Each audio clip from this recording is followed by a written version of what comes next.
हरिओम। स्वागत है आप सभी का आज के इस व्याख्यान में। हम सभी लोग लघु सिद्धांत कौमुदी को क्रमशः पढ़ रहे हैं और उसमें अब तक ह के पर समाप्त होने वाले शब्दों को देख लिया, य पर समाप्त होने वाला शब्द कोई मिला नहीं, फिर उसके बाद व पर समाप्त होने वाला सुदीव शब्द देख लिया, र पर समाप्त होने वाला चतुर शब्द देख लिया, ह या व र इत्यादि समाप्त हो गया। ला पर समाप्त होने वाला कोई शब्द इनको उदाहरण में नहीं मिला, तो ल के बाद आगे शुरू किया है यहाँ पर भी खत्म होने वाला कोई शब्द नहीं मिला, म की बात शुरू हुई। अब म में प्रशाम, किम, इदम इत्यादि शब्द मिलेंगे जो थोड़े खतरनाक हैं। किम शब्द तो आसान हो जाएगा, पर इदम शब्द तीन लिंगों में थोड़ा थोड़ा अलग चलेगा, पर जैसा चलेगा देखा जाएगा। इदमो मह अभी हाँ प्रशाम चल ही रहा है, फिर उसके बाद किम, फिर इदम। कल हमने प्रशाम शब्द के बारे में बताया था, तो यहां पर दो मत उठता है प्रशाम शब्द में।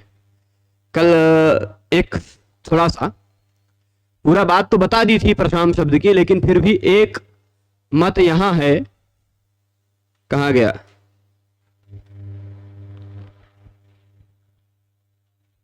यहां इन्होंने हाँ मोनो धातु प्रशान 2 नंबर पर देखिए क्या लिखा है, नत्तस्य आसिद्धत्वान् न लोपो न सप्तमी बहुवचने प्रशांसु इत्यत्र नश्च इति दृढागमस्तु न मोनो धातु इत्यस्य आसिद्धत्वात्। ये एक बात बतानी रह गई थी। इस समय आपको दो तीन नियमों के नंबर देखने पड़ेंगे, 2-3 नियमों के नंबर देखने पड़ेंगे, तब जाकर के इस मोनो धातु को बढ़िया से समझेंगे। लेखनी जी को लेते हैं और फिर आगे बढ़ते हैं। शब्द हम चल रहे हैं कौन से शब्द में? प्रशाम शब्द में।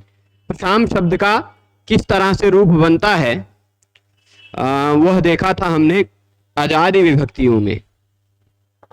अब यदि शब्द क्या है?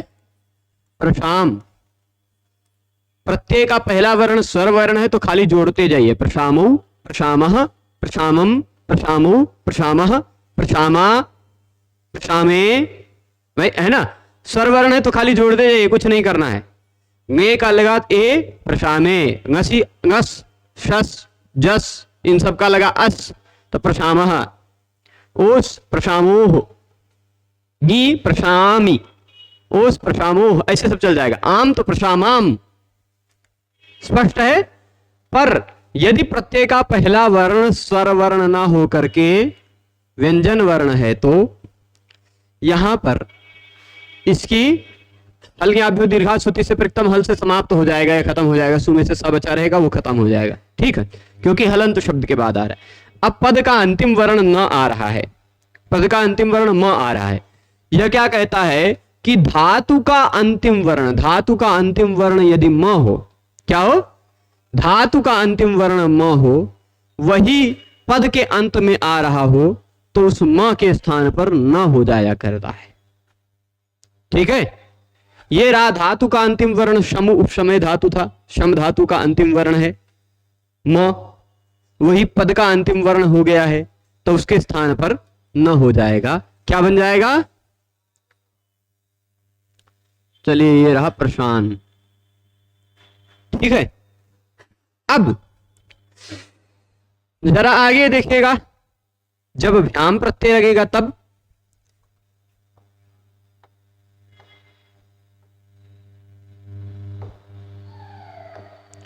इसी तरह की स्थिति होती है राजन और भ्याम में।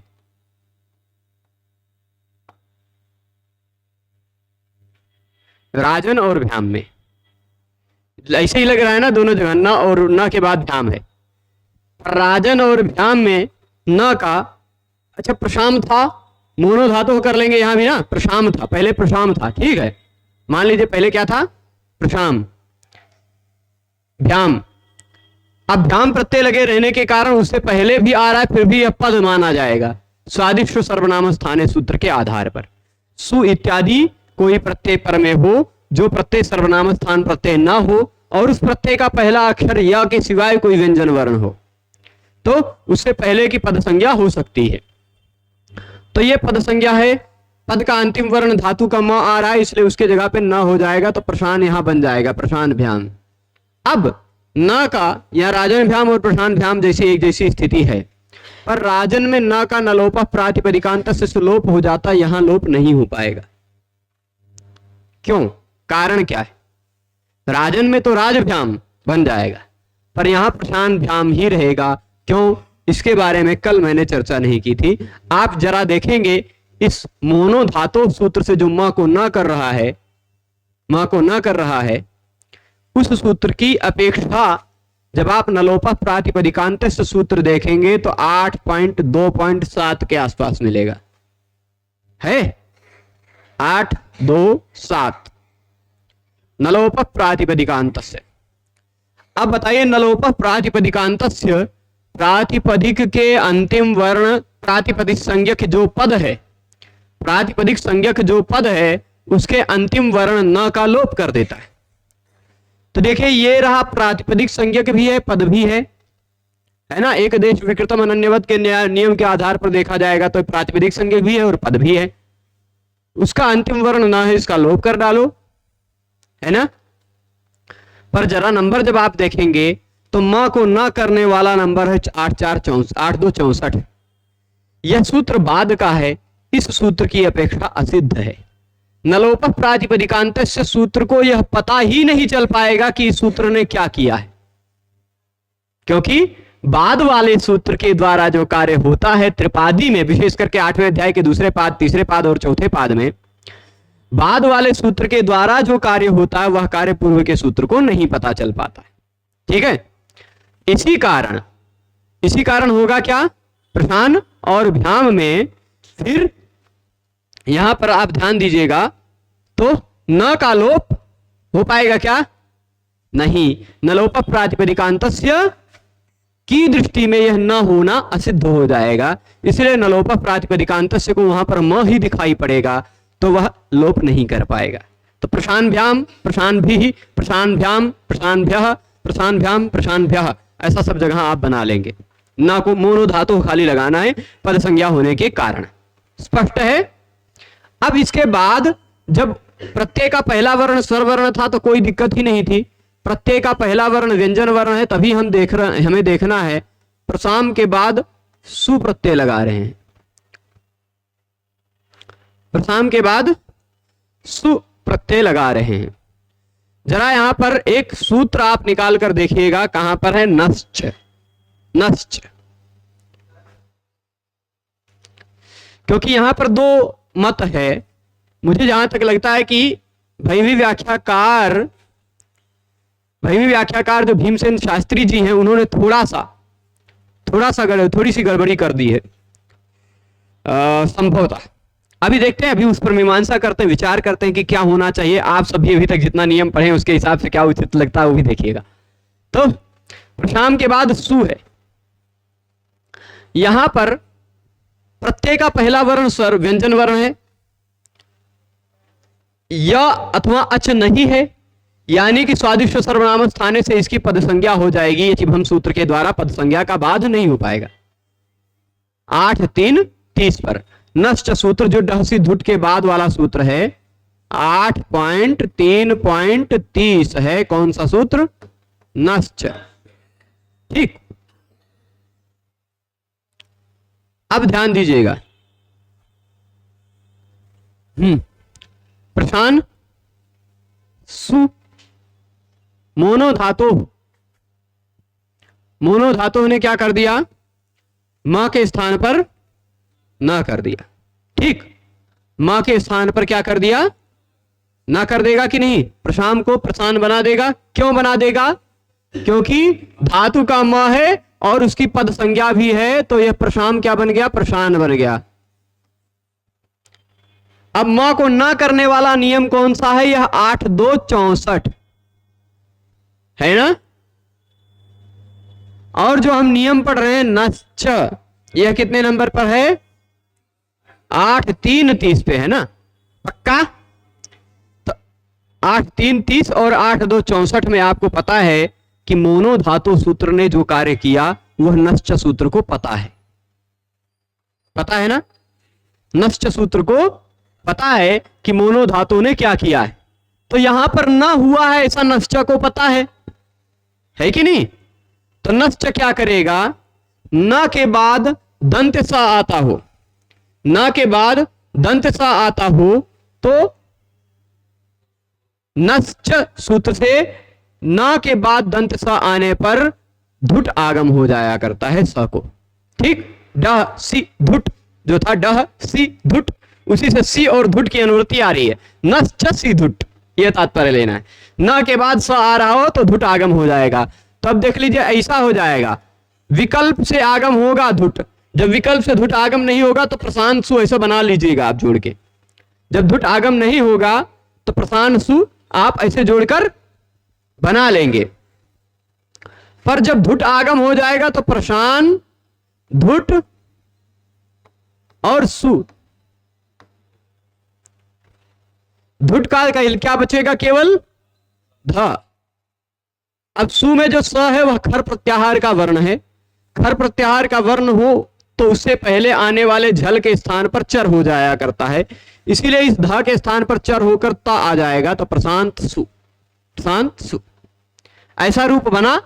यह दो रूप बनेगा, यही दो रूप भैमी व्याख्या ने, भीमसेन शास्त्री जी ने बताई। तो ऐसा जो हमें अनुमान लग रहा था, क्योंकि मैंने नश्च सूत्र का नंबर नहीं देखा था, तो ऐसा जो मुझे अनुमान लग रहा था कि वह कहीं गड़बड़ किए हैं, वह नहीं है।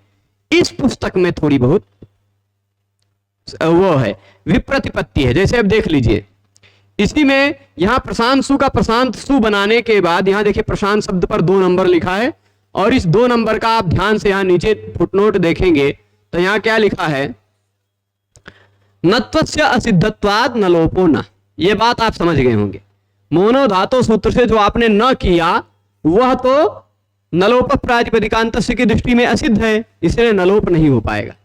आप सप्तमी बहुवचने प्रशांसु इत्यत्र नश्च इति दुडागमस्तु न मोनो धातु इत्यस्य असिद्धत्वात्। ये थोड़ा सा गड़बड़ी कर गए हैं। अब आप अष्टाध्यायी में दोनों का बैकग्राउंड देखिए, इसीलिए मैंने कहा मुझे दोनों जगह पर 2 मिला। यहां इस पुस्तक से जहां मैं पढ़ रहा हूं, यहां पर ऐसा लिखा कि प्रशांत सु में नश्च सूत्र से धुट आगम नहीं हो सकता, ऐसा लिख रहे हैं। नश्च इस सूत्र से धुट आगम नहीं हो सकता। क्यों नहीं हो सकता? क्योंकि मोनो धातु इस नियम के असिद्ध होने के कारण। अब बताइए कौन असिद्ध है, मोनो धातु असिद्ध है कि नश्च असिद्ध है? तो मोनो धातु का नंबर, अब जरा दोनों का नंबर मैं लिख देता हूं। मोनो धातु कितना है, 8 पॉइंट, यहां मो नो लिखते हैं, मो नो लिख के डैश डैश करके आप समझ जाइए। 8 2 64, 8 2 64। और नश्च डासी धुट वाले के बाद वाला नश्च है ना, देख लीजिए एक बार, ठीक है। नश्च है 8.3.30। तब कैसे मोनो धातु असिद्ध हो गया? मोनो धातु तो असिद्ध नहीं है ना। तो ये बात जो इन्होंने लिख दिया ना, यह बात जो यहां गीता प्रेस के इस पुस्तक में लिख दिया गया कि नश्च दुर्भागमस्तु न मोनो धातु इत्यस्य असिद्धत्वाद, यह बात गड़बड़ है। क्योंकि मोनो धातु असिद्ध नहीं है, मोनो धातु नश्च की दृष्टि में सिद्ध है। नश्च सूत्र जब लगने आएगा तब तो मोनो धातु हो ही सकता है ना, तब तो मोनो धातु के द्वारा ना हुआ है, वह नश्च सूत्र को पता है ना। पूर्वत्र असिद्धम होता है, परत्र असिद्धम थोड़े ना होता है। तो इसलिए ये जो बात कह दी ये थोड़ा सा गड़बड़ी हो गई है। इसलिए पहले मैं एक बार इस बात को कंफर्म करने के लिए भैमी व्याख्या मैंने देखी, तो वहां पर प्रशांत सु और प्रशांत सु दोनों रूप बनाकर दिखाया है, ठीक है। तो ये 2 रूप बनेगा। अब फिर संबोधन में हे प्रशान, हे प्रशामऊ, हे प्रशामः, ऐसा रूप बना लेंगे आप लोग। अब आ जाते हैं प्रशांत शब्द के बाद अगला शब्द है जिसके अंत में म आ रहा है, वह शब्द है कौन सा? किम शब्द। ये प्रशांत तो हो ही गया, पूरा खत्म। अगला शब्द है किम। किम इसका मतलब होता है क्या, ठीक, क्या या फिर कौन इत्यादि, वैसे मतलब प्रश्नार्थक है। तो किम शब्द जो है, इस किम शब्द ये किसमें है? सर्व इत्यादि गण में पठित शब्द है। सर्व इत्यादि गण में आप देखेंगे तो सर्व, विश्व, उभय, डटर, रतम, अन्य, अन्यतर, इतर, तत्व, नेम, समसिम, पूर्व, परावर, दक्षिणोत्तरा, पराधराणी, इसमें आप गिनते जाएंगे तो सबसे अंतिम शब्द संभवतः किम है। सर्वादीनी सर्वनामानी में आप शब्दों की लिस्ट देखिए तो युष्मद, अस्मद, भवतु, किम, अंतिम शब्द किम है सर्वादीनी सर्वनामानी के लिस्ट में। हाँ, सबसे अंतिम शब्द है ना किम। तो क्योंकि इसकी सर्वादीनी सर्वनामानी से सर्वनाम संज्ञा है ना? सर्वनाम संज्ञा है कि नहीं इसकी? सर्वादीनी सर्वनामानी। तो यह सर्वनाम होने के कारण सर्वनाम, ध्यान दीजिएगा, सर्वनाम के कारण जो नियम लगने चाहिए, आमी सर्वनाम न सुट वाला हो गया या सर्वनाम नस्मयी हो गया, ये सब लगने की जो संभावनाएं हैं वो इस शब्द पर भी लगेंगी, है ना? ऐसे सब नियम यहां पर भी लगने की संभावनाएं हैं। पर अभी आपको लगेगा कि भाई सर्वनाम नस्मयी इत्यादि नहीं लगना चाहिए क्योंकि वह तो अकारांत शब्द को लगता है, ये अकारांत है नहीं, ऐसा आपके मन में आएगा। तो उसको हम बता देते हैं कि भाई ये इसको अकारांत अभी बना दे रहे हैं, बना दें। तो ये सूत्र है किमह कहा, किमह कहा। यह कहता है किम शब्द के बाद, ध्यान दीजिएगा, किम शब्द के बाद, अच्छा यहां पर कहीं से विभक्तों की अनुवृत्ति आ रही है। कहां से विभक्तों की अनुवृत्ति आ रही है देख लीजिए। अष्टन आ विभक्तों तो नहीं है, अष्टन आ विभक्तों ही है। 7, 2, 101 है अष्टन आ विभक्तों की, कहां पर है? 84 से ही आ रही है, ठीक है। तो किमह कह विभक्तौ, ठीक। किम शब्द के बाद विभक्ति प्रत्यय लगा हुआ हो, कौन सा प्रत्यय लगा हुआ हो? विभक्ति प्रत्यय लगा हुआ हो तो किम शब्द के स्थान पर क आ जाता है। क्या आ जाता है? क। अब प्रश्न उठा कि कौन, नहीं, विभक्ति का मतलब क्या है? विभक्ति का मतलब आपने पढ़ा होगा विभक्ति सूत्र, सुप और तिंग इन सबको विभक्ति कहा जाता है, सुप और तिंग इन प्रत्ययों को विभक्ति कहा जाता है। पर किम शब्द के, है ना, किम शब्द का, इस किम शब्द के बाद तिंग विभक्ति तो नहीं लगा सकते हैं, है ना? एक सामान्य दृष्टि से देखने पर तिंग विभक्ति नहीं लगा सकते, तिंग वाला वो इसे जबरदस्ती लगाना चाहे तो लगा सकते हैं। वो आप सबको नाम धातु प्रकरण पढ़ाएंगे तब बताएंगे, है ना? नाम धातु प्रकरण में बताएंगे कि किम शब्द के बाद तिप तस्जी इत्यादि भी लगा सकते हैं, है ना? तो किम शब्द के बाद पर विभक्ति का मतलब कौन सा? 7 विभक्तियां ही तो हुई। कौन सी 7 विभक्तियां? स्वोजस अमौत्सष्टाभ्याम इत्यादि जो 7 विभक्तियों के 21 प्रत्यय वही तो लगेंगे। उनको उनकी विभक्ति संज्ञा है कि नहीं सुप प्रत्ययों की? तो किम शब्द के बाद यदि विभक्ति प्रत्यय लगा हुआ हो तो किम शब्द के स्थान पर क हो जाता है। किमा हमें कौन सी विभक्ति लगी है? षष्ठी, यानी षष्ठी स्थाने योगा, किमा स्थाने कह स्यात्। अब यहां कह जो है ना, यह संघात है क और अ दोनों का। कह का मतलब आधा का नहीं आएगा, क और अ दोनों आएंगे। तो यह कितने अल वाला है? अनेक। एक अल वाला कि अनेक अल वाला? तो अनेक अल वाला होने के कारण अनेकाल शित सर्वस्य इस नियम के आधार पर पूरे किम को हटा देगा और उसके स्थान पर आ जाएगा क। ठीक है, स्पष्ट है? पर कब? जब विभक्ति प्रत्यय हो। अब हम अभी पढ़ क्या रहे हैं? विभक्ति प्रत्यय तो पढ़ रहे हैं, सुओजस इत्यादि 21 प्रत्यय लगाकर तो बना रहे हैं। तो यानी कोई भी प्रत्यय जो हम लगाकर अभी तक शब्द बना रहे थे वो कोई भी प्रत्यय लगेगा तो किम को क किया जा सकता है ना? इसीलिए पुल्लिंग में कह कऊ के इत्यादि की तरह रूप बनेगा, का स्त्रीलिंग में का के का बनेगा, उसी तरह नपुंसकलिंग में ज्ञानम ज्ञाने ज्ञानानि की तरह किम के का नहीं बनेगा, है ना? वहां थोड़ा सा जो होगा वो देखा जाएगा, नपुंसकलिंग जब पढ़ेंगे तब बताएंगे। पर अब यहां देखिए किमह कह। स्पष्ट है। किम के बाद हम कोई भी विभक्ति प्रत्यय लगाते हैं तो किम के स्थान पर का हो जाएगा, यानी अब ये तो अजंत हो गया। सर्व शब्द की तरह इसका रूप चला लीजिए। जैसे सर्व का सर्व वैसे कह, सर्व का सर्वौ वैसे के कौ, सर्व का सर्वे वैसे यहां कह किम का के, कह कौ के, है ना, ऐसे ही। तो अब देखें क शब्द के बाद सुपर किमह कह सब जगह लगेगा ही। अब इसी के सर्व शब्द की तरह रूप चला लेते हैं। सु का सस जुशो रू से रू करेंगे, खरवसाने और विसर्जनीय से उसका विसर्ग कर देंगे, कह बन जाएगा। यहां हलंत नहीं बचा, इस कारण हल ज्ञाभ्यो दीर्घाश्रुति से प्रिक्तम हल नहीं लग पाएगा। स्पष्ट है। फिर औ प्रत्यय जब लगाएंगे तो किमह कह लगेगा ही, का औ।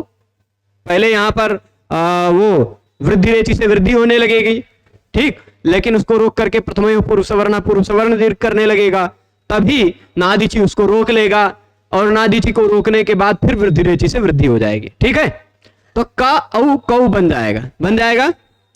फिर अस, जस लगा, जस का बचा अस, ठीक।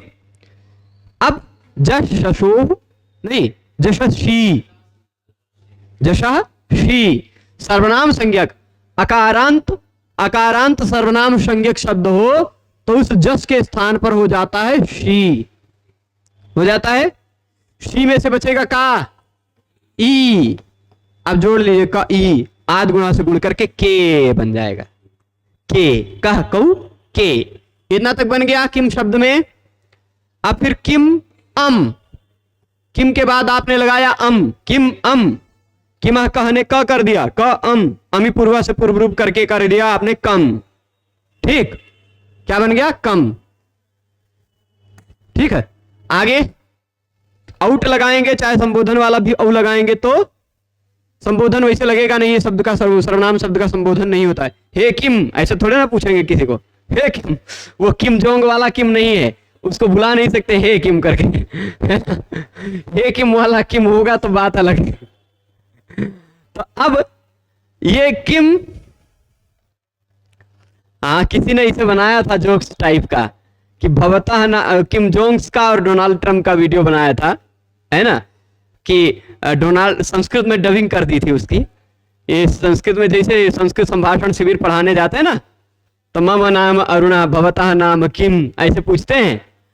तो अब डोनाल्ड ट्रंप ने उससे पूछा मम नाम डोनाल्ड भवतः नाम किम, तो वह कहता हाँ मम नाम किम, मम नाम किम। उसका नाम ही है किम। किम है, किम जोंग उसका नाम है, किम, तो किंग नहीं है। तो अब ऐसे ही किम शब्द के बाद जब हम शस प्रत्यय लगाएंगे, आउट हो ही गया है, आउट के बाद बारी आएगी किसकी, शस। शस में से बचता क्या है, यहां पर आप क्या करेंगे, प्रथम योग पुरुष वर्ण से पुरुष वर्ण दीर्घ कर देंगे, क अस को क्या कर देंगे, कास। और तस्मात छसो न पुंसी, पुरुष वर्ण दीर्घ के बाद शस का स आ रहा हो तो उसके स्थान पर न हो जाता है, बन जाता है कान। ठीक है, तृतीया तक, द्वितीया तक पहुंच गए। अब किम का बन गया है क, तृतीया विभक्ति का एक वचन प्रत्यय बचा हुआ है आ, टा का आ, है ना, लेकिन अभी का नहीं बनेगा। किम टा, किम आ, क आ हो जाएगा। यहां पर टांग सिंगसाम से, क्योंकि अकारांत शब्द के बाद है ना, तो इन करो भाई, क इन, आद गुणा से गुण करके केन, केन बन जाएगा। अब फिर इसके बाद किम भ्याम, किम भ्याम के बाद बच जाएगा क भ्याम, किमह कह, किम भ्याम क भ्याम बन जाएगा, है ना। सुपीछा से आप क के अ को दीर्घ कर दीजिएगा, बन जाएगा काभ्याम। ठीक, जैसे राम का रामाभ्याम, सर्व का सर्वाभ्याम। फिर तीनों बार काभ्याम बना लीजिएगा, अब दोबारा भ्याम नहीं बनाएंगे हम, काभ्याम। फिर उसके बाद भिस, अतो भिस अकारांत हो जाएगा तो अतो भिस ऐस से ऐस हो जाएगा, क ऐस, कई, कई बना लेंगे, कोई दिक्कत नहीं। क ऐस वृद्धि रेचि से वृद्धि करके कई, है ना, केन काभ्याम, कई तक पहुंच गए। अब इसके बाद किम के बाद प्रत्यय लगाया हमने गे, यहां पर सबसे पहले किमह कह ने का कर डाला, का गे हो गया, गे में से बचा है ए, लेकिन तभी गे और याजी आए कहे या कर डालो, तभी उनको रोकने के लिए आए ये सर्वनामना स्मयी। सर्वनामना स्मयी कहेगा कि सर्वनाम शब्द के बाद गे आ रहा हो तो उसके स्थान पर हो जाता है स्मयी, कसमयी बन गया। भ्याम भ्यस नहीं बनाएंगे, काभ्याम के भ्या बना, हाँ भ्यस बनाएंगे, क्योंकि भ्यस में थोड़ा सा किम भ्यस, किम के जगह पर का हो ही जाएगा, का भ्यस, किमह का लग गया, यहां अकारांत शब्द हो गया। बहुवचने झल्लेत ने आ की जगह पर ए कर दिया, के भ्यस, सा को विसर्ग कर लीजिएगा, के भ्या बन जाएगा। ठीक है, फिर इसके बाद किम गसी, गसी में से बचा है अस। ठीक, यहां पर क्या होगा, किम का क हो ही जाएगा, तभी सर्वनाम संज्ञा होने के कारण गसिंग स्मात विनो लग जाएगा और इसके स्थान पर अस के जगह पर स्मात हो जाएगा, कस्मात। ठीक है, बन गया कस्मात। फिर गस लगा तो गस का बचता है क्या, अस, टा गसी गसाम, इनात स्या से गस के जगह पर जब स्या हो जाएगा तो बन जाएगा कस्य। पढ़े हैं, सब सारे नियम पढ़े जा चुके हैं। फिर ओस आम का ओस जोड़ते हैं, हाँ ओस षष्ठी सप्तमी दोनों जगह आएगा। जब ओस आएगा तो ओसिच, ओसिच क्या कहेगा, ह्रस्व अकारांत शब्द के बाद यदि ओस प्रत्यय लगा हुआ हो तो ह्रस्व अकारांत के आ के जगह पर ए हो जाता है, के ओस। एचो ये वायावा से इस ए के जगह पर आप आए कर देंगे कयोस, सा को विसर्ग कर लीजिएगा कयो। ठीक है, फिर इसके बाद किम आम, किम आम, उसके बाद बारी आम की ही आएगी ना। यहां सबसे पहले एक नियम लगने लगा, किम कहने का कर डाला, ह्रस्व अध्यापन नुट जी आए कहे कि नुट कर डालो, लेकिन तभी उनसे पहले वाले सूत्र ने क्या कहा, आमी सर्वनामना सुट, सुट आगम कर दिया।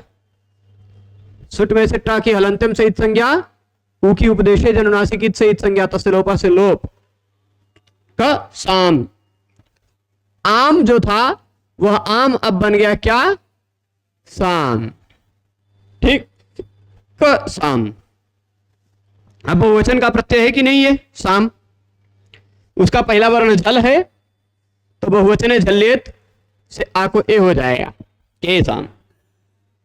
अब क्योंकि पहले ए मिल रहा है जो कि इण का वर्ण है, इण, इण है ना, इण के बाद आदेश या प्रत्यय का सा हो तो उसके स्थान पर दंत सा के स्थान पर मूर्धन्य हो जाया करता है। आप कहेंगे ये ना तो आदेश का है ना तो प्रत्यय का है, ये तो आगम का है।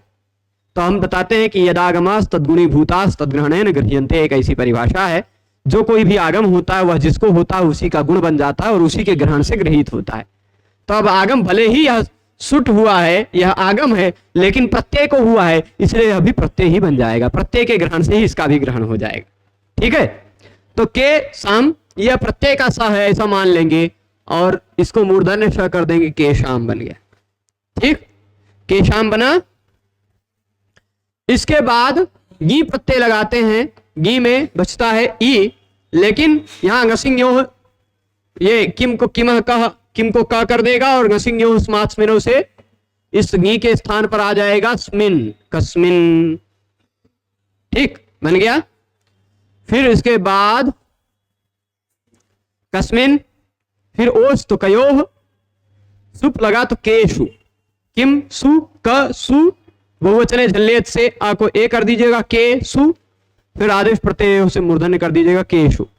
किम शब्द भी समाप्त हो गया, किम शब्द खत्म ना, कह कहु के इत्यादि शेषम सर्ववत, खाली इन्होंने शॉर्टकट में बता दिया, बाकी आप समझ ही गए हैं। अब आ जाते हैं हम किम शब्द के बाद किस पे पास, इदम शब्द के। ठीक,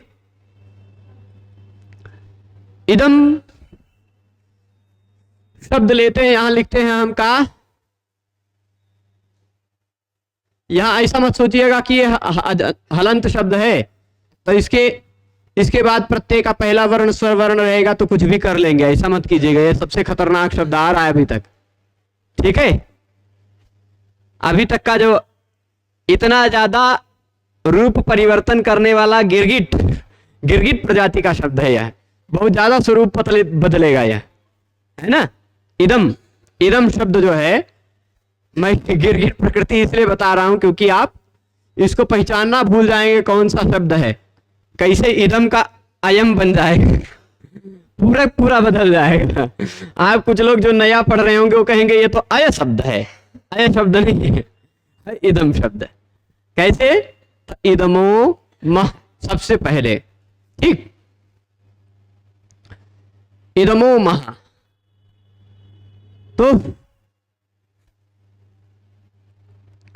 क्या कहता है, एक चीज ये है त्यदादि नाम अह, एक सूत्र है उसको देखिएगा, त्यदादि नाम अह। मैं तोड़ देता हूं इसको, कहीं मिलेगा, अभी नहीं मिला, आगे पर एक के दो दिन में उसका दर्शन हो जाएगा। त्यदादि नाम अह, है ना। यह सूत्र क्या कहता है, त्यद इत्यादि शब्दों के अंतिम वर्ण के स्थान पर अ हो जाया करता है। यह द्विशब्द के रूप को पढ़ते समय हम आपको बता चुके हैं, द्विशब्द के रूप को पढ़ाते समय आपको बता चुके हैं। त्यदादि नाम अह, वहां पर दो बनाया था। वह कहता है त्यद से लेकर, अच्छा त्यद आदि कौन से हैं? त्यदादि में किसी को अपनी दादी नहीं दिखाई पड़नी चाहिए, त्यद आदि, त्यद आदि। यहां क्या है कि त्यद कौन से हैं? आप सर्व इत्यादि गण में पढ़ेंगे तो सर्वादीनि सर्वनामानि में सर्व विश्व उभय उभय डतर डतम इत्यादि जब शब्दों की गणना हुई है, उसमें भी कुछ गण सूत्रों की समाप्ति के बाद सीधे त्यद तद एतद इत्यादि शब्दों की गणना है। तो त्यद से लेकर वहां त्यदादि नाम अह सूत्र के अंतर्गत द्विपर्यंता नाम एव इष्टि ही, ऐसा एक वार्तिक आता है, उसके आधार पर पता चलता है कि त्यद से लेकर द्वि तक, अजंत पुल्लिंग प्रकरण में ही हम पढ़ चुके हैं, द्वि शब्द में यह त्यदादि नाम अह सूत्र आ चुका है, अजंत पुल्लिंग प्रकरण में मिला, जहां पर द्वि शब्द का वर्णन चल रहा था। और वहां पर हरि इत्यादि शब्दों के बाद क्रोष्ट शब्द से पहले, है ना, वहां देख लीजिएगा, मिला, त्यदादि नाम अह मिल गया। लघु सिद्धांत कौमुदी में गीता प्रेस वाले में कितने नंबर पेज पर है? 46 नंबर पेज पे है ना। उस सूत्र के नीचे ही वार्तिक में क्या लिखा होगा? द्विपर्यंता नाम एव इष्टि ही। मतलब क्या होता है? त्यद से लेकर द्वि तक, मैंने शब्दों की लिस्ट भी बनाई थी, त्यद से लेकर द्वि तक। सर्व इत्यादि गणों में आप देखिए, सर्व इत्यादि गण को खोलिएगा, सर्वादीनि सर्वनामानि को, तो वहां पर त्यद से लेकर द्वि तक कितने शब्द हैं? त्यद से लेकर द्वि तक, ध्यान दीजिएगा, त्यद से लेकर द्वि तक, त्यद तद, फिर उसके बाद त्यद तद यद एतद इदम अदस एक द्वि, ठीक।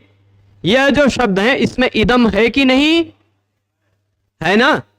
तो त्यदादि नाम अह जो सूत्र त्यद से लेकर द्वि तक के सभी शब्दों में लग रहा था, उन सभी शब्दों के अंतिम वर्ण के स्थान पर आ कर रहा था। त्यदादि नाम अह, त्यद आदि शब्दों के अंतिम वर्ण के स्थान पर अ हो जाएगा यदि उसके बाद विभक्ति प्रत्यय लगा हुआ हो तो, ठीक है।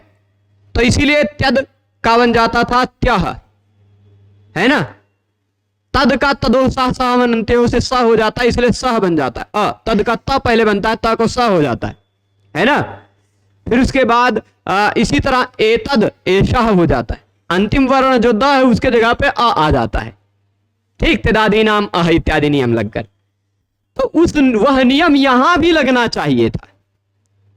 वह नियम त्यदादि नाम अह कहता है त्यद इत्यादि जो 8 शब्द हैं, वह 8 शब्द मैं यहां लिख देता हूं। त्यद तद एतद यद, है ना, एतद और यद इदम अदस, फिर एक द्वि, है ना। इतने शब्द हैं, इसमें इदम भी है, इदम है कि नहीं?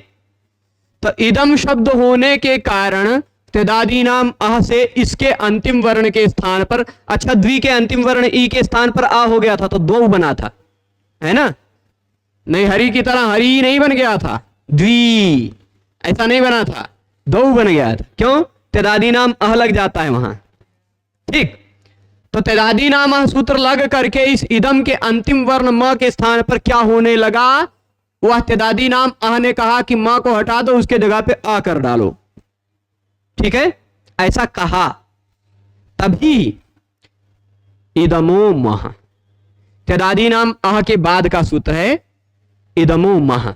वह कहता है त्यद इत्यादि शब्दों के सभी के अंतिम वर्ण के स्थान पर आ हो जाता है, लेकिन इदम शब्द को म ही होता है।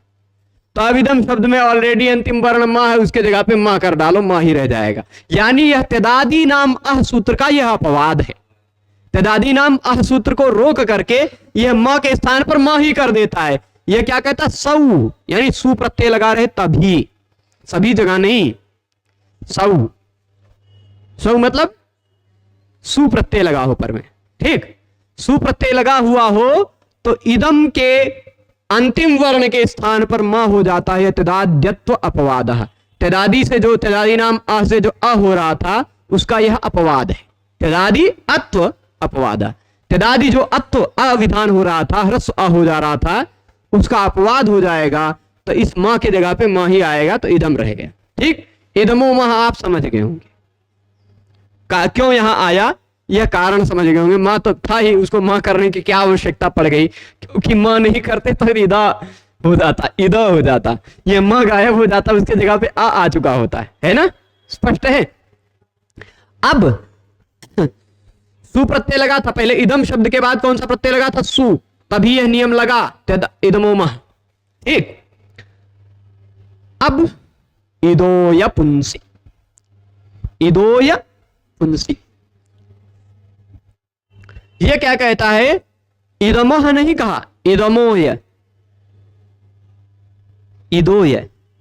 इदम शब्द में जो ईदो दिखाई पड़ रहा है उसके जगह पे अय हो जाता है। इदम शब्द में जो ईद दिखाई पड़ रहा है उसके जगह पे अय हो जाता है। ठीक, अच्छा यह हलंत रखा है, किसके जगह पे होगा? ईद के जगह पे। तो इसमें जरा सा तोड़ के रखते हैं हम पहले।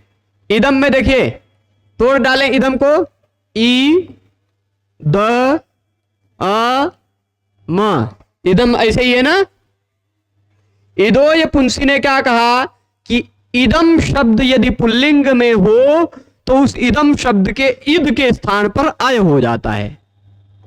कर दिया हमने आय, अम, यह ईद के स्थान पर ही अ हुआ है, ईद के स्थान पर ही अय हुआ है।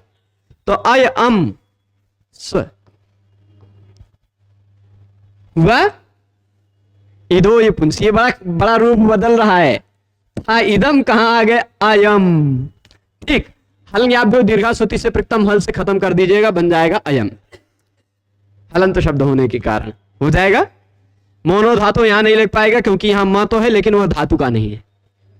ठीक है, स्पष्ट है इतनी बात? बिल्कुल। इदोय पुंसी, पहले इदमो मह, इदम शब्द है इद, ये ददम काहे हो रहा है भाई? इद अम, हम मान ली तोड़ के लिख रहे हैं, इद अम, यह तेदादी शब्द में है। इसके बाद जब सुप्रत्यय लगा हुआ था तो तेदादी नाम अह इस मां के जगह पे आ करने आया, तभी इदमो मह ने कहा कि नहीं भाई अ नहीं हो पाएगा, मां को मां ही रह जाएगा। और उसके बाद इदोय पुंसी सूत्र क्या लगा? वह कहता है कि इदम शब्द का जो इद है, इसीलिए मैंने तोड़ के लिखा है, इदम शब्द का जो ईद है उसके जगह पर आय हो जाता है। कब? सौ, सुप्रत्यय पर में हो तो, सुप्रत्यय पर में है, इदम शब्द का ईद है, उसके जगह पे अय कर दिया। ये रहा सुप्रत्यय, अभी भी है, समझ लीजिए। हो गया हल, ज्ञात दीर्घाश्रुति से प्रथम हल से खत्म कर दिया, बन गया आयम, है ना? पुल्लिंग में ही होगा, स्त्रीलिंग में नहीं। इदोय पुंसी, पुंसी नपुंसक लिंग में रहता तो इदम ही बनता, इदम,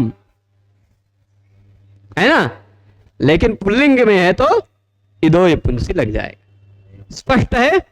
अयम बन गया। अब इसके बाद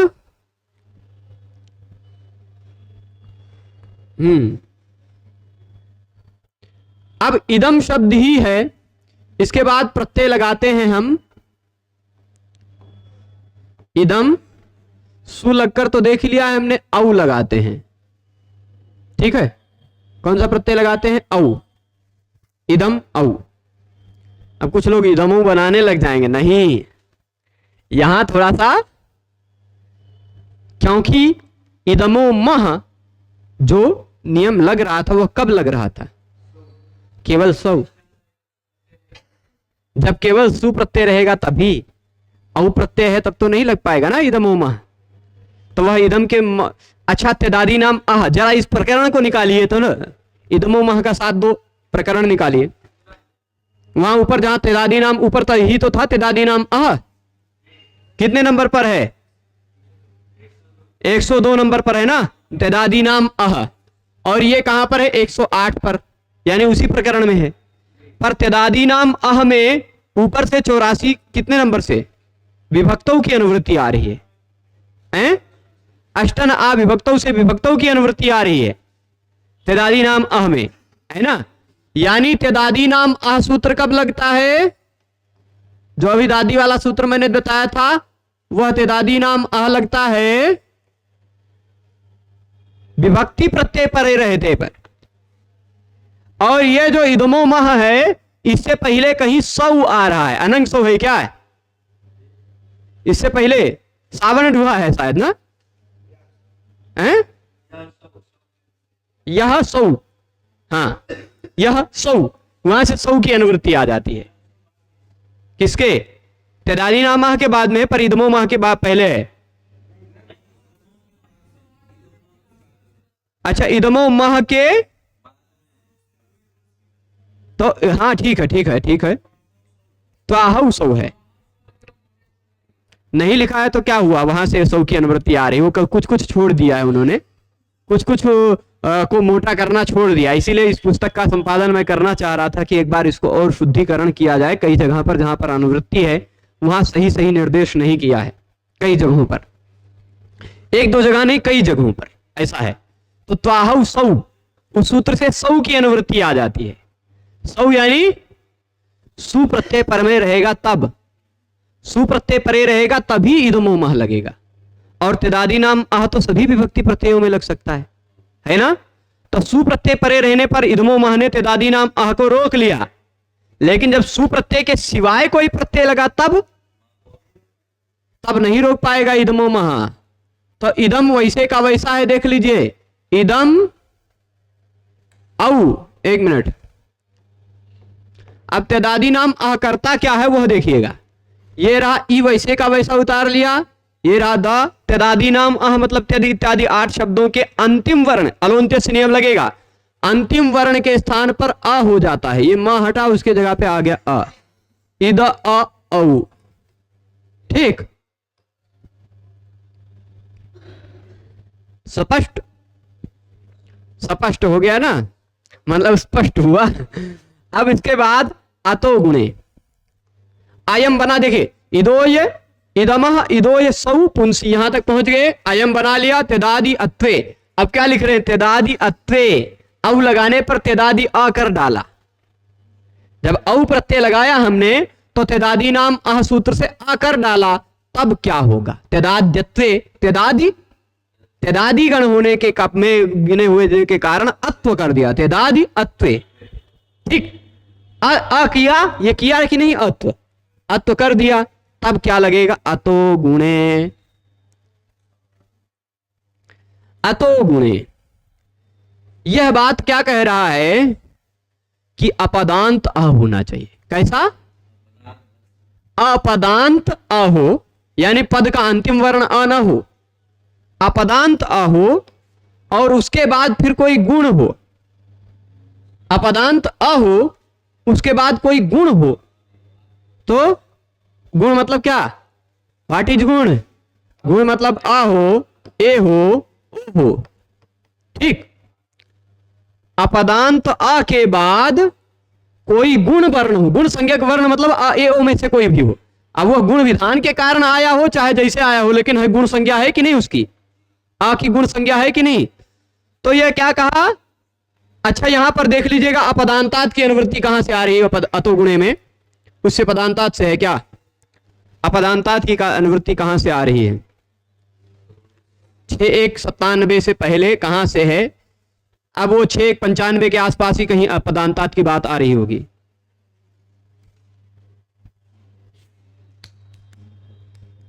है कहीं 6:1 यहां क्या है, कौन सा, उससे पदांतात में बोल रहा था, ठीक है, उससे पदांतात है ना, वहां से उसी अपदांतात की अनुवृत्ति आ रही है। तो क्या हो जाएगा, अपदांतात अतो गुणे, अपदांत अहो, अपदांतात अतः दोनों में पंचमी लगी हुई है, अपदांतात अतः में दोनों में पंचमी लगी है कि नहीं। तो अपदांत आ के पर में तस्मादित्युत्तर से है कि नहीं, पंचमी लगी हुई हो तो पर वाला बात समझना है। तो अपदांत आ के पर में गुण हो तो एंगी पर रूपम से पर रूपम की भी अनुवृत्ति आ रही होगी, आ रही है। जरा हम इसको थोड़ा सा क्या करते हैं, आतो गुणे को थोड़ा पूरा सूत्र में बना डालते हैं, है ना। यहां पर अपदांतात की अनुवृत्ति आ रही है और फिर यहां एका पूर्व प्रयोग की अनुवृत्ति आ रही है, ठीक। पूरा सूत्र बना डालते हैं तब इसका पूरा अच्छा सा अर्थ समझ पाएंगे। एका पूर्व प्रयोग की अनुवृत्ति आ रही है और उसके साथ साथ पर रूपम की अनुवृत्ति आ रही है। अब आप अर्थ अच्छे से समझ जाएंगे, ठीक। अपदांत होना चाहिए क्या, आ, दोनों में पंचमी विभक्ति लगी है इसलिए दोनों एक दूसरे के विशेष विशेषण हो जाएंगे। अपदांतात अतः, अपदांत अ हो यानी पद का अंतिम वर्ण ना हो। यहां पद संज्ञा किसकी है भाई, पद संज्ञा जब ये पूरा जुड़कर बनेगा तब पद संज्ञा होगी, औ, पद का अंतिम वर्ण औ आएगा, बाकी सारे तो अपदांत हैं, है कि नहीं। अपदांत अ है, अपदांत अ के बाद तुरंत बाद में गुण दिखाई पड़ रहा हो, गुण दिखाई पड़ रहा हो मतलब अ ए ओ दिखाई पड़ रहा हो, तो पूर्व और पर दोनों के स्थान पर एक हो जाया करता है क्या, पर रूप। तो ये रहा अपदांत आ, इदो में जो आ है वो अपदांत आ है। उसके बाद ये रहा गुण, गुण है कि नहीं, अपदांत आ के बाद गुण है तो पूर्व और पर के स्थान पर पर रूप यानी बाद वाला आ बचेगा। आप कहेंगे पूर्व रूप कर लेते तो क्या दिक्कत हो जाती, ये एधे एधे इत्यादि रूपों को बनाने में दिक्कत आती है ना, एधे इत्यादि रूपों को बनाने में दिक्कत आती, वहां अतो गुणे नियम लगता है, ठीक है। तो वहां एध अ ए है, वहां भी अतो गुणे से अ ए में से ए बचाएंगे, पर रूप करेंगे, आ के बाद गुण है, ठीक। तो आप समझ रहे हैं, यहां इद अ औ, आप कहेंगे ये भी तो आ है लेकिन इस आ के बाद गुण नहीं है, वो वृद्धि समझ लीजिए, वृद्धि संज्ञक वर्ण है। तो अतो गुणे यहां इस वाले आ में नहीं लगा, है कि नहीं, पर इन दो आ में ये रहा आ, उसके बाद ये रहा गुण संज्ञक आ, दोनों में से पर रूप यानी बाद वाला आ बचा, बाद वाला ये आ हट गया, बाद वाला आ बचा तो वह जुड़ गया, ईद हो गया, ईद है कि नहीं, ईद औ, यहां तक पहुंच गए, ईद औ। हमने केवल क्या किया, इदम शब्द के मां के जगह पे आ किया और अतो गुणे से पर रूप कर दिया, तो इदम का बन गया ईद औ। अब थोड़ा सा ऊपर चलना पड़ेगा तभी आगे समझ में आएगा, इसलिए मिटा दिया है, ठीक है। अब यहां क्या हो गया था, ई द औ, यहां तक पहुंच गए थे सभी लोग। अब आगे देखिए 10 च, 10 च, इस सूत्र को खोजिएगा ध्यान से, यहां पर कहीं इदमह की अनुवृत्ति आ रही है ना, इदमो मह से आ रही है क्या, देखने दीजिए, 7 2 108, बिल्कुल, है ना।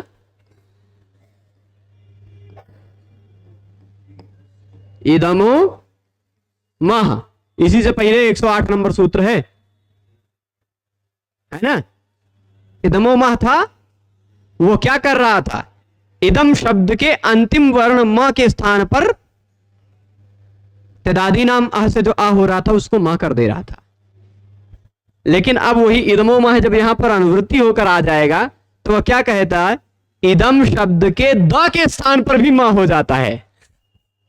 दश्च, दश्च का मतलब द के स्थान पर भी। ठीक है, अब विभक्तों की बात चल रही है। इदम शब्द के द के स्थान पर म हो जाता है यदि उसके बाद विभक्ति प्रत्यय पर में हो तो ये रहा क्या है, इद और उसके बाद औ है, दूध नहीं होगा, ई थोड़ा सा ई ऐसे ही लिखा ही जाता है उसको दूध मत पढ़िएगा, ईदा लिखा है, ठीक है। तो ईदा औ, दश्च सूत्र ने द के भी जगह पर म कर दिया तो इम औ बना लीजिए जोड़कर, वृद्धि रेची से वृद्धि कर इमऊ। यहां भी और बहुत सारा नियम लगाइएगा, पहले वृद्धि रेची होने लगेगा, फिर उसके बाद आपको कौन सा प्रथम पुरुष वर्णा लगने लग जाएगा, उसको नादी जी रोकेंगे, फिर वृद्धि रेची कर लीजिएगा, पर होगा अंततोगत्वा वृद्धि रेची से इमऊ बन जाएगा। पर वो सब शायद ना लगे, क्योंकि नहीं लगेंगे सब, क्योंकि असिद्ध कोई कार्य नहीं हो रहा है, सभी सिद्ध ही सिद्ध कार्य हो रहा है ना। अभी त्रिपादी के सूत्र कोई नहीं लग रहे हैं। तो दश्च भी हो गया, इदमः दस्य मह स्यात्, इदम के द के स्थान पर म हो जाता है यदि उसके बाद विभक्ति प्रत्यय लगा हुआ हो तो। ठीक है, चलिए फिर से अब इदम धन, दोबारा वही सारा नियम लगाते हैं। इदम धन जस, जस में से बचा अस। ठीक है, यहां क्या करेंगे आप, पहले तदादी नाम आह, भाई इदमो मह तो लग नहीं पाएगा क्योंकि सुप्रत्यय परे रहने पर ही वह लगता है। तो तदादी नाम आह ने इस मां की जगह पे कर दिया आ, अतो गुणा जी ने इस आ और इस आ में से ये आ को हटा दिया और इसी आ को बचाया। अब ये आ इसमें जुड़ गया तो यह द पूरा हो गया, इद, इद अस। ठीक है, तभी दश्च आ गया। दश्च वो विभक्ति प्रत्यय पर में हो तो इदम के द के स्थान पर भी म कर देता है। कहा हमें अंतिम वर्ण के स्थान पर नहीं करने दिया, इदमो मह ने कहा कि अंतिम वर्ण के स्थान पर नहीं करने दिया तो हम दश्च से द के स्थान पर करेंगे, है ना। दूसरा सूत्र है तो द के स्थान पर म किया गया, है ना। वैसे होता क्या है, जब इद था तो 3 वर्ण थे, ई द अ, इसमें दश्च ने केवल द के स्थान पर म किया है, जुड़कर इस तरह बन गया इम। ठीक है, तो इम अस जशः शी, क्योंकि ये सर्वनाम शब्दों में आता है इसलिए जस के स्थान पर अदंत हो गया, ह्रस्वकारांत हो गया, तो जशः शी जस के स्थान पर शी कर देगा, शी में से बचेगा ई, आद गुणा से गुण करके इमे, इमे बना लीजिएगा, बन गया अयम इमऊ इमे। यहां 3 बना, प्रथमा विभक्ति खत्म हो गई। चलिए आते हैं द्वितीय विभक्ति में। इदम अम, ठीक है, आउट में भी औ जैसा ही बना लीजिएगा इमो हम। ठीक है, खाली अभी अब आउट नहीं बताएंगे, अब इसके बाद जस्ट शस पे आ जाएंगे। तदादी नाम आ और अतो गुणे कर लीजिएगा, तदादी नाम अह से आ जाएगा, अतो गुणे से पररूप होकर इदा हो जाएगा। ठीक, ऐसा मत सोचेगा कि मां का लोप हो गया है, तभी दश्च जी आए और दश्च जी ने इस द को मां कर डाला, तो इम अम, अमी पूर्वा से पूर्वरूप करके इमम बना लेंगे। इमम विवस्वते योगम प्रोक्तवान हम अव्ययम, इमम बन गया। फिर इसके बाद इमो बना ही लेंगे आप। अब इदम शस का बचा हुआ है अस, ठीक है, इदम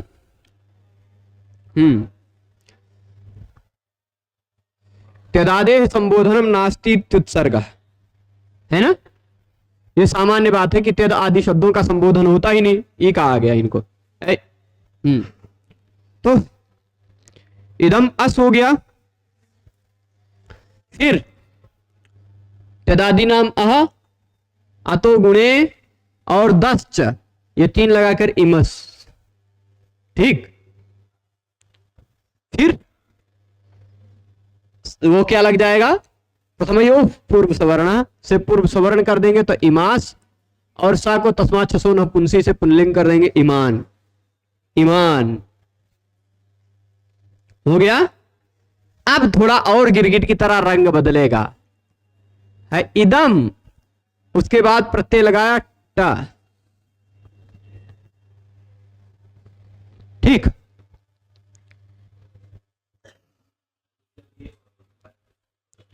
अच्छा ये लंबा खींच रहा है, ऐसा लगता है कि ये लंबा है तो इसको कल खत्म करें, ठीक है, जैसी आपकी आज्ञा। हाँ तो अनाप्य का लगेगा, अनैन बनाने लगेगा, ये पूरे इदम को हटा करके अन ले आएगा।